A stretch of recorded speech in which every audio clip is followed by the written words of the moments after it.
Hi, நான் உங்கள் உடைந்து உள்ள சேனல்லேருந்து பேசுகிறேன். இப்பொழுது கூட ஒரு பாடலை பாட ஆண்டவர் உதவி செய்திருக்கிறார். ஒரு பாடலை பாடுவோம்.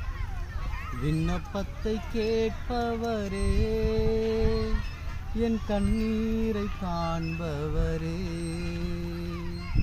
சுகம் தருபவரே, ஸ்தோத்திரம் ஏசையா. உம்மால் கூடும், எல்லாம் கூடும், ஒரு வார்த்தை சொன்னால் போதும், ஒரு வார்த்தை சொன்னால் போதும். விண்ணப்பத்தை கேட்பவரே, என் கண்ணீரை காண்பவரே, சுகம் தருபவரே, ஸ்தோத்திரம் ஏசையா.